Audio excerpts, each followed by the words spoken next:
Bismillahirrahmanirrahim. Alhamdulillah. Wassalatu wassalamu ala rasulillah wa ala alihi wa sahbihi wa man walah. Amma ba'd. Lisan yang Allah berikan kepada kita adalah sebuah nikmat, sebuah karunia. Dan lisan yang Allah berikan itu bisa jadi akan menjadi jalan kita untuk mendapatkan surga Allah subhanahu wa ta'ala, atau sebaliknya, nikmat lisan itu akan mengubah perjalanan kita dan memasukkan kita ke dalam neraka Allah subhanahu wa ta'ala, wal'iyadu billah. Karena itu para ulama mengatakan al-lisan qad yakunu min a'zami asbabi dukhulil jannah, bahwa lisan yang Allah berikan kepada kita itu sangat mungkin menjadi salah satu jalan, menjadi salah satu sarana, menjadi salah satu pembuka peluang yang sangat besar bagi kita untuk masuk ke dalam surga Allah subhanahu wa ta'ala. Caranya bagaimana, sahabat-sahabat muslimin muslimat? Caranya bagaimana agar lisan yang Allah berikan kepada kita ini menjadi jalan untuk masuk surga, menjadi pembuka peluang yang besar untuk mendapatkan surga Allah subhanahu wa ta'ala? Caranya ada dua. Yang pertama, dengan menjaga lisan itu dari segala sesuatu yang diharamkan dan dimurkai oleh Allah subhanahu wa ta'ala. Kalau kita berhasil menjaga lisan kita untuk tidak mengucapkan, tidak mengatakan, tidak menyatakan segala hal yang dimurkai oleh Allah subhanahu wa ta'ala, maka kita telah memenuhi kriteria yang pertama. Kriteria yang kedua adalah ketika kita berhasil menjaga lisan kita agar selalu dibasahi dengan ungkapan-ungkapan yang diridhai oleh Allah subhanahu wa ta'ala. Menjaga lisan kita untuk selalu menyampaikan kebaikan, menyampaikan kebenaran, menyampaikan nasihat, menyampaikan inspirasi, menyampaikan motivasi kebaikan kepada orang lain. Dan yang tidak kalah pentingnya adalah memperbanyak zikir kepada Allah subhanahu wa ta'ala.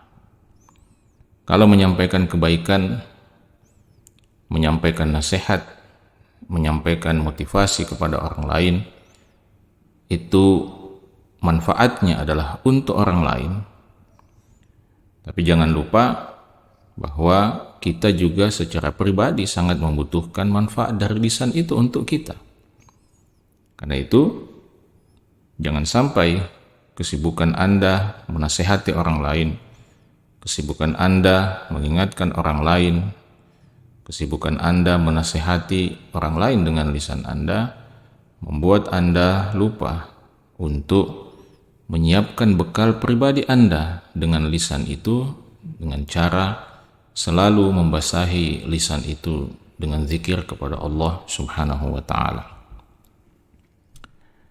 Dalam sebuah hadis yang diriwayatkan oleh sahabat Sahal bin Sa'ad radhiyallahu ta'ala anhum, Rasulullah sallallahu alaihi wasallam bersabda, "Man yadman li ma baina lihyaihi wa ma baina rijlaihi adman lahul jannah." Man yadman li, ya, barang siapa yang menjamin kepadaku, menjamin kepadaku bahwa dia telah berkomitmen untuk menjaga ma baina lihyaihi, benda yang ada di antara kedua jenggotnya. Maksudnya kedua jenggot itu adalah kumis dan jenggot yang ada di bawah. Yang dimaksud di situ adalah lisan atau mulut kita ini. wa ma baina rijlaihi, dan dia berkomitmen, menjamin komitmennya untuk menjaga apa yang ada, benda yang ada di antara kedua kakinya atau di kedua selangkangannya, itu kemaluannya. Maka hamba yang menjamin bahwa dia telah menjaga kedua benda ini, kata Nabi SAW, adman lahul jannah, aku akan menjaminkan pula surga untuknya. Maka Nabi SAW di dalam hadis ini mengingatkan kita betapa pentingnya menjaga lisan, sebagaimana juga sama pentingnya kita menjaga kemaluan kita. Barangkali selama ini kita menganggap bahwa yang penting saya menjaga kehormatan, saya menjaga kemaluan saya tidak melakukan perzinahan, saya tidak menggunakan kemaluan itu untuk hal-hal yang diharamkan oleh Allah Subhanahu wa taala, dan mungkin di situ kita merasa cukup. Lalu dengan dasar itu kemudian kita dengan bebas, tanpa ikatan, tanpa batasan, kemudian menggunakan lisan kita untuk melakukan, mengucapkan, menyatakan hal-hal yang dimurkai oleh Allah Subhanahu wa taala. Berkata bohong, menggibah orang lain, memfitnah orang lain, membicarakan hal-hal yang tidak ada manfaatnya, yang tidak ada faedahnya, menyebarkan hoax, dan seterusnya dan seterusnya. Sementara kita lupa bagaimana Nabi SAW dalam hadis tadi menyejajarkan antara menjaga lisan, menjaga mulut dengan menjaga kemaluan kita. Siapa yang bisa melakukan hal itu, menjaga lisan dan kemaluannya, maka Rasulullah SAW menjaminkan surga untuk si hamba tersebut. Maka itulah yang menjadi dasar dari penjelasan kita di awal, bahwa lisan ini sangat berpeluang untuk menjadi jalan pembuka bagi kita untuk mendapatkan surga Allah Subhanahu wa taala. Ketika kita mengikuti apa yang disampaikan, dipesankan oleh Rasulullah Sallallahu Alaihi Wasallam dalam hadis tadi, dan juga dalam hadis-hadis yang lain, ya, seperti hadis yang menjelaskan tentang salah satu amalan yang dicintai oleh Allah Subhanahu wa taala adalah wala yazalu lisanuka ratiban bi dzikrillah, atau kama qala sallallahu alaihi wasallam, ketika lisanmu selalu basah dengan zikir kepada Allah Subhanahu wa taala. Tetapi pada sisi yang lain, lisan juga sangat berpeluang dan berpotensi untuk menjadi jalan yang menjerumuskan kita ke dalam neraka Allah Subhanahu wa taala. Jadi peluang lisan itu menjerumuskan kita ke dalam neraka Allah Subhanahu wa taala, barangkali tidak salah untuk dikatakan peluangnya sama dengan peluang lisan itu menjadi jalan bagi kita untuk masuk ke dalam surga Allah Subhanahu wa taala.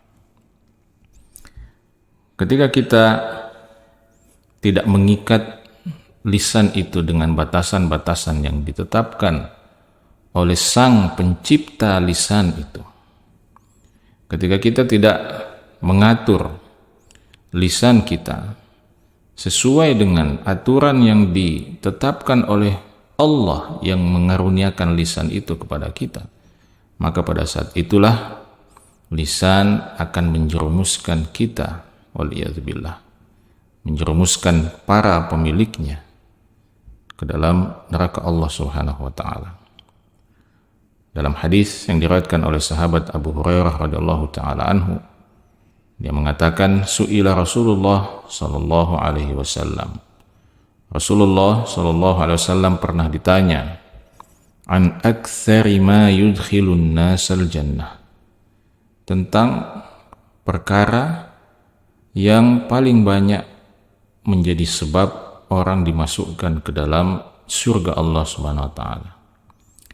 Maka beliau menjawab, taqwallahi wa husnul khuluq.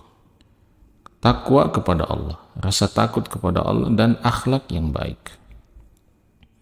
Maka di sini catatan pentingnya sahabat-sahabat mukminin mukminat bahwa takwa kepada Allah, rasa takut kepada Allah Subhanahu wa taala itu sangat erat hubungannya dengan akhlak yang baik.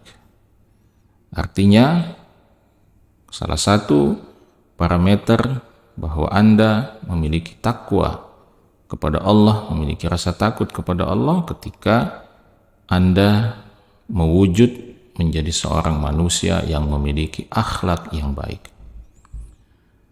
Kemudian Abu Hurairah melanjutkan, wasu'ila an aktsari ma yudkhilun nasan nar. Kemudian Rasulullah SAW kembali ditanya tentang perkara yang paling banyak menyebabkan manusia itu dimasukkan ke dalam neraka. Maka Rasulullah SAW menjawab, al-famu wal farju. Al-fam, mulut, wal farju, dan kemaluannya. Mulut dan kemaluan kita, sebagaimana yang disebutkan ya dalam hadis Sahal bin Sa'ad yang kita sebutkan sebelumnya. Ternyata mulut atau lisan kita ini dan kemaluan kita, inilah dua benda yang paling sering menggelincirkan manusia, yang paling sering menjatuhkan dan menjerumuskan manusia ke dalam neraka Allah Subhanahu wa ta'ala. Karena itu kita harus betul-betul memiliki kontrol dan pengawasan yang baik ya, terhadap apa yang kita ucapkan, apa yang kita katakan. Kenapa? Karena pada kenyataannya apa yang kita katakan, apa yang kita ucapkan dengan lisan kita itu menjadi sesuatu yang paling mudah untuk kita lupakan. Begitu kita mengucapkannya, maka tidak lama setelah itu kita melupakan bahwa kita pernah mengucapkan itu. Padahal boleh jadi apa yang kita ucapkan itu sangat berbahaya untuk kehidupan akhirat kita, sangat berbahaya dampaknya untuk perjalanan kita menuju Allah Subhanahu wa ta'ala. Tapi kita sudah lupa bahwa kita pernah mengatakan, mengucapkan perkataan yang berbahaya itu. Karena itu di dalam hadis yang lain, Abu Hurairah radhiyallahu ta'ala anhu menjelaskan bahwa Rasulullah SAW pernah bersabda, innal abda la yatakallamu bil kalimati ma yatabayyanu ma fiha yahwi biha fin nari ab'ada ma bainal masyriqi wal maghrib. Kata Nabi sallallahu alaihi wasallam, innal abda, sesungguhnya hamba itu, di antara hamba, di antara manusia itu ada yang berbicara, mengucapkan satu kalimat, tetapi ma yatabayyanu ma fiha, tetapi dia tidak memastikan, dia tidak memperhatikan, mencermati dengan baik apa yang dia ucapkan. Apakah itu adalah ucapan yang diridhai oleh Allah Subhanahu wa ta'ala, atau itu menjadi ucapan yang dimurkai oleh Allah Subhanahu wa ta'ala.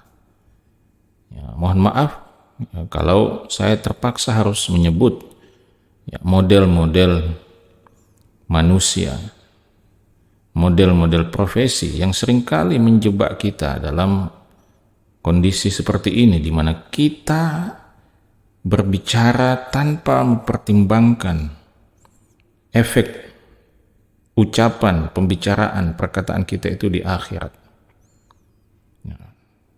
Kawan-kawan para politisi yang seringkali mengumbar janji, yang seringkali bermuka dua ya, dalam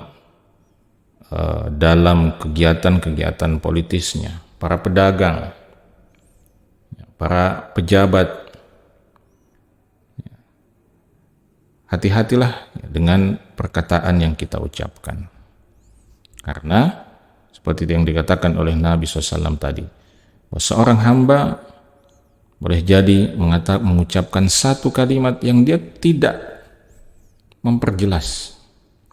Dia tidak memastikan apa yang dia ucapkan itu. Dia tidak mengingat dengan baik apa yang dia ucapkan, tapi ternyata kalimat yang dia ucapkan itu yahwi biha finnar, akan menariknya jatuh, mendorongnya jatuh ke dalam neraka.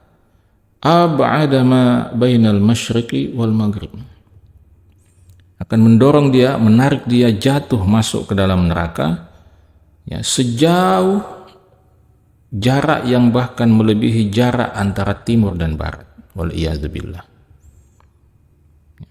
Dijatuhkan begitu dalam ke dalam neraka lantaran perkataan yang dia ucapkan. Perkataan yang notabene seperti yang tadi saya katakan, perkataan yang begitu keluar dari lisannya, dia sendiri sudah lupa bahwa dia pernah mengucapkan perkataan tersebut. Itulah sebabnya Nabi SAW sangat mengkhawatirkan hal semacam ini dari umatnya. Sangat mengkhawatirkan kita umatnya tidak bisa menjaga lisan, tidak bisa mengontrol dan mengawasi apa yang dilakukan oleh lisan kita.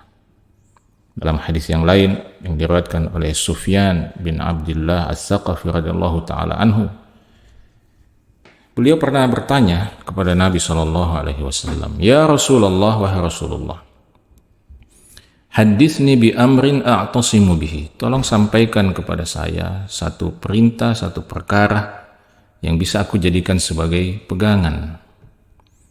Maka Nabi SAW berpesan kepadanya, "Qul Rabbi Allah." Katakanlah bahwa Tuhanku adalah Allah. Tsumma istaqim, kemudian istiqamahlah, kemudian berkomitmenlah untuk terus meyakini hal tersebut. Qultu, kemudian aku bertanya lagi kepada Nabi SAW, "Ya Rasulullah, ma akhwafu ma takhafu alayya?" Apa yang paling engkau khawatirkan kepada saya? Maka Nabi SAW dalam riwayat hadis itu dikatakan fa akhadha bi lisani nafsihi. Nabi SAW kemudian memegang lidahnya sendiri. Tsumma qala, kemudian beliau mengatakan, hadza, ini, maksudnya inilah yang paling saya khawatirkan terhadap dirimu. Beliau memegang lidah beliau sendiri, lalu mengatakan, lidah inilah yang paling aku khawatirkan kepadamu. Makanya dalam kesempatan yang lain, sahabat Mu'adz bin Jabal radhiyallahu taala anhu pernah juga mengisahkan, kuntu ma'an Nabi sallallahu alaihi wasallam fi safar. Dahulu aku pernah bersama dengan Nabi sallallahu alaihi wasallam dalam satu perjalanan. Fa asbahtu yawman qariban minhu wa nahnu nasir. Sehingga sampai tiba masanya, pada suatu hari saya berada dalam posisi yang dekat dengan beliau sallallahu alaihi wasallam. Maka saya pun bertanya, saya pun bertanya kepada beliau, "Ya Rasulullah, wahai Rasulullah, akhbirni bi'amalin yudkhilunil jannah wa yuba'iduni minan nar." Wahai Rasulullah, tolong sampaikan kepada saya satu amalan yang bisa memasukkan saya ke dalam surga dan menjauhkan saya dari neraka Allah Subhanahu wa taala. Maka Nabi SAW menjawab dan mengatakan, "Laqad sa'altani an 'azim." Wahai Mu'adz, engkau sungguh telah menanyakan sesuatu yang sangat besar. Engkau telah menanyakan satu perkara yang sangat besar. Wa innahu layasirun 'ala man yassarahu Allah, tapi dia akan menjadi sesuatu yang mudah bagi orang yang dimudahkan oleh Allah. Kemudian Nabi SAW pun menyebutkan sejumlah amalan yang memasukkan seorang hamba ke dalam surga.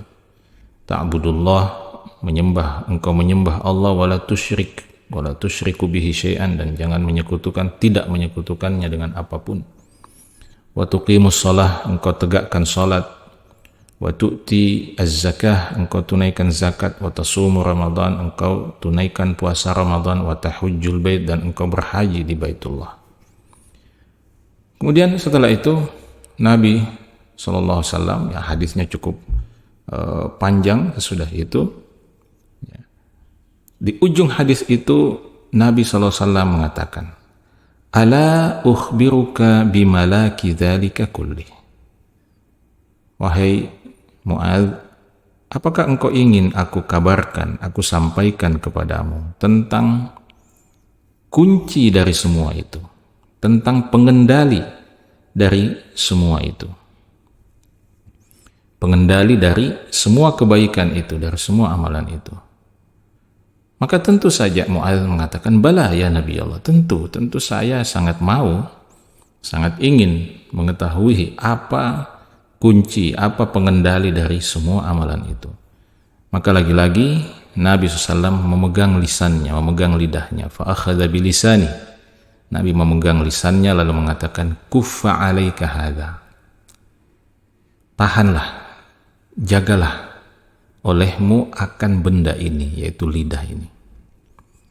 Maka Mu'adz pun heran dengan pernyataan Nabi SAW itu, sehingga beliau katakan, "Ya Nabi Allah, wa inna lamu'akhadzuna bima natakallamu bihi." Wahai Nabi Allah, apakah kita ini juga akan dihisab, akan dimintai pertanggungjawaban atas semua ucapan, semua perkataan yang kita ucapkan? Mu'adz heran dengan itu. Maka Nabi SAW pun merespon itu dengan mengatakan, "Thaqilatka ummuka ya Mu'adz." Celakalah engkau wahai Mu'adz. "Wa hal yakubbun nasu fin nar ala wujuhihim aw ala manakhirihim illa hasaidu alsinatihim." Celakalah engkau wahai Mu'adz.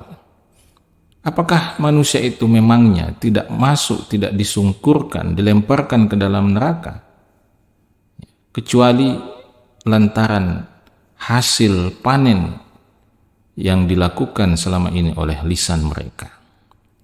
Celakalah engkau wahai Mu'adz. Apakah kau tidak tahu bahwa kita manusia ini akan dimasukkan ke dalam neraka? Salah satu penyebab terbesarnya adalah apa? Adalah lantaran apa yang selama ini ditanam oleh lidah kita, oleh lisan kita, oleh mulut kita.